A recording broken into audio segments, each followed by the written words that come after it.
everyone, my name is Ryan. I'm the CEO and founder here at UpKeep, and it is another Release Friday. This week, we got a big update, especially to preventative maintenance. That whole module has been updated, making it way easier to access all of your PMs. So go ahead and check it out. Let us know what you think. I'm going to pass the baton over to Spencer. He'll show you exactly how to navigate our brand new preventative maintenance UI. Thanks.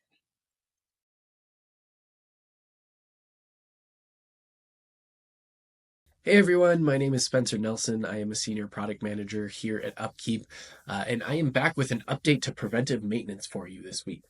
So you'll see here I'm on a specific PM trigger, and within that PM trigger, I have many different schedules. I have one asset that's on a schedule of every 6 months.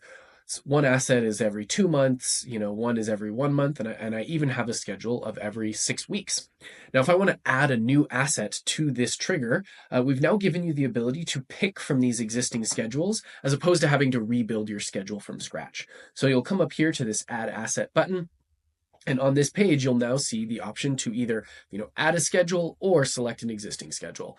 If I select an existing schedule, you're going to see the options for schedules that, have already been defined within this PM. So here again, I've got my 1 month, my 6 week, my 2 month, and my 6 month PM schedules. So let's say, in this case, I want to add a new asset to my 6 week schedule. I'd pick that one, and then I'd come down here and add my asset as normal.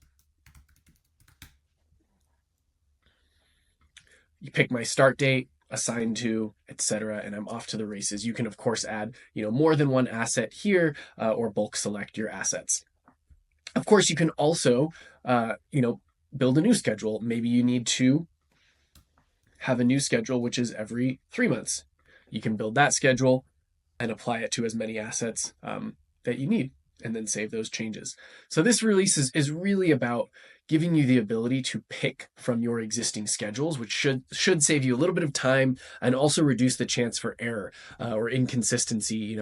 Instead of having to rebuild schedules manually, you can just pick from what you've already predefined.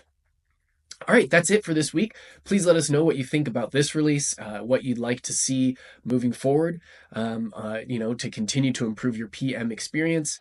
And I will see you back soon for more updates. Thanks.